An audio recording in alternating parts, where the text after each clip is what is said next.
కనక jewellery మొట్టమొదటి factory outlet హనుమకొండలోనే అతిపెద్ద jewellery mart December 14న గొప్ప ప్రారంభం. నమస్తే రమగారు. నమస్తే జయ. రమగారు, కార్తీక పౌర్ణమి చాలా బాగా చేసుకుంటాం కదా. అయితే మార్గశిర పౌర్ణమి కూడా వస్తోంది. మరి ఈ రోజు యొక్క విశిష్టత ఏంటండి? ఎలా చేస్తాము? మార్గశిర పౌర్ణమి దత్త జయంతి చేస్తారు సాధారణంగా. ఈ దత్త జయంతి అంటే మార్గశిర శుద్ధ చతుర్దశి నాడు దత్త భగవానుడు దత్తాత్రేయ స్వామి వారు జన్మించారు. ఈయన చతుర్దశి నాడు జన్మించినా కూడా పౌర్ణమి నాడు దత్త జయంతి చేసుకోవటం చాలా ప్రాంతాల్లో పద్ధతిగా ఉంటుంది. శ్రీదత్త జయంతి చేస్తే గురువుకి నమస్కరించుకోవటం. దత్తాత్రేయ స్వామి వారు ఎక్కడైనా మన సమీపంలో సన్నిధానం ఉంటే గనక అక్కడికి వెళ్ళి ఓ నమస్కారం చేసుకోవటం. దత్త భక్తులు ఏం చేస్తారు, గురు చరిత్ర పారాయణ చేయటం. మనకు అవేమి అలవాట్లేదండి. అంటే ఏ గురు చరిత్రో దత్త చరిత్రో ఏదో శ్రీపాద శ్రీవల్లభ చరితామృతమో ఏదైనా ఉంటే అది కూడా పారాయణ చేసుకోవచ్చు. దత్త జయంతి చేస్తారు సాధారణంగా. అయితే ఈ దత్త జయంతి చేసినా కూడా ఇదేంటంటే మార్గశిర పౌర్ణమిని కోరల పున్నమి అంటారు. ఏంటండి? కోరల పున్నమి. కోరల పున్నమి. ఈ కోరల పున్నమికి ఒక పూర్వకాలపు పాత ఊళ్ళల్లో ఒక అలవాటు ఉంటుంది. ఈ పున్నానికి అంటే పౌర్ణమి నాడు కుక్కలకి చపాతీలు, రొట్టెలు, కుడుములు పెడతారు కుక్కకి. అది కూడా ఏంటంటే ఒక కొరికి పెట్టాలని చెప్తారు. ఇది 2-3 విషయాలు ఉన్నాయి దీని మీద. కార్తీక మార్గశిరాలు యమదంశలు అని చెప్తారు.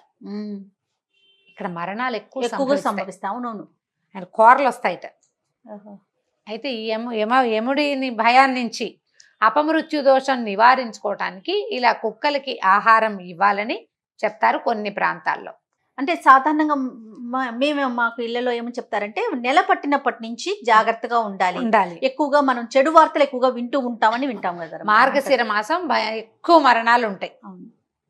ఎక్కువ మరణాలు మా ఇంట్లో కూడా ఉన్నాయి 3. అవునండి.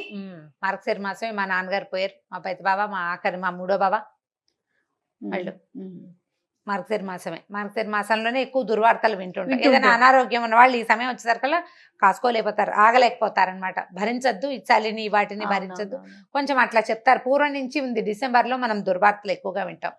మామగారు, మా వారి నాయనమ్మ కూడా ఆవిడ పుష్యమాసం వచ్చింది. మార్గశిరంలో అసలు ఆవిడ కుంట్లో బాగులేదు పాపం. మార్గశిరం అంతా గెంటిచ్చారు, చివరికి అప్పుడు వెళ్ళిపోయారు. చెప్పలేకపోతాం. అదేలేండి.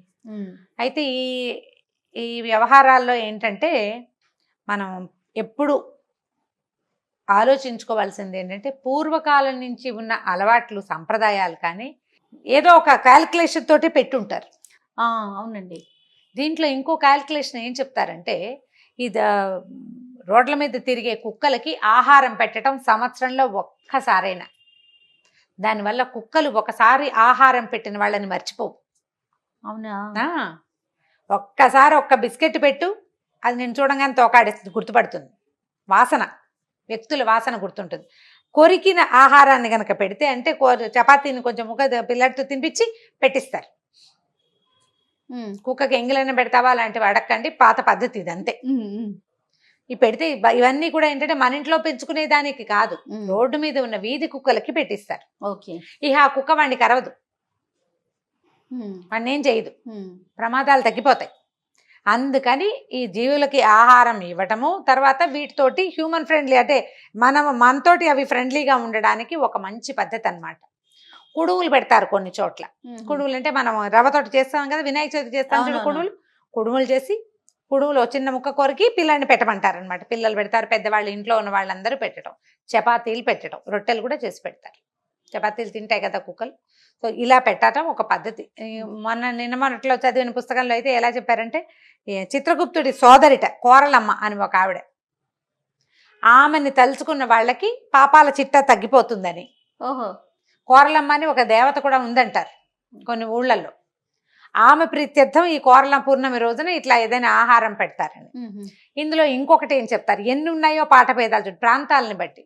శునకము కాలభైరవుడి వాహనం. అవును. కొండకుచో కాలభైరవుడి శునకాన్నే భైరవుడు అని కూడా అంటారు. కుక్కనే కాలభైరవుడు అంటారు. ఆయన దాని మీద వాహనంగా తిరుగుతాడు. కుక్కే ఆయన వాహనం అని చెప్తారు. ఇట్లా శునకాలకి గనక ఆహారం ఇస్తే కాలభైరవుడు మన యందు ప్రసన్నుడుగా ఉండి దారి దోపిడీలు జరగవని, మనకి దొంగల భయం తగ్గుతుందని, అపమృత్యు నివారణ జరుగుతుందని చెప్తారు. ఈ 3 విషయాలు ఉంటాయన్నమాట. అందుకని ఈ మార్గశిర పౌర్ణమి నాడు అవకాశం ఉంటే ఓ 2 చపాతీలు రాత్రి చేసుకుంటే కిందకి తీసుకెళ్ళి వాకిట్లో రోడ్డు మీద ఏది కుక్కున్నా కూడా ఓ 2 చపాతీలు కుక్కకి పెట్టండి. దానికి జామ్ రాద్దామా పీనట్ బటర్ రాద్దామా అనుకోవద్దు. దాంట్లో ఒక చిటికెడు ఉప్పేసి చపాతీలు చేసి పెట్టచ్చు.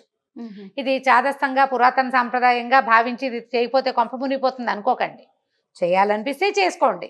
మీ ప్రాంతాల్లో అలవాటు ఉండి మా అమ్మ వాళ్ళు చిన్నప్పుడు వేసేవాళ్ళండి మేము మానేసాం అని చెప్తారు చూడు, అవునవును, వాళ్ళు చేయండి జ్ఞాపకం పెట్టుకుని. అమ్మ వాళ్ళు చేసిన విధానాలు కొన్నైనా మనం కొన్నిటినైనా పాటిస్తుంటే బాగుంటుంది. మన పిల్లలు కూడా దీన్ని కొనసాగిస్తారు. ఈ కోరల పున్నమి అనేది ఒక ప్రత్యేకమైన రోజని, ఈ రోజున దారిలో ఉండేటువంటి శునకాలకి ఆహారం ఇవ్వాలనే ఒక విషయాన్ని మనం నేర్పిస్తాం. అంతే, జంతువుని ప్రేమించటం, జంతువుని ప్రేమించడమే కదా, అందులో ఇంకా తప్పేం లేదు. కాబట్టి ఈ పౌర్ణమి నాడు ఈ పని చేయొచ్చు. అవకాశం ఉన్నవాళ్ళు, ఆసక్తి ఉన్నవాళ్ళు తప్పకుండా చేయండి. తప్పకుండా రమ్య గారు. నమస్తే. నమస్తే.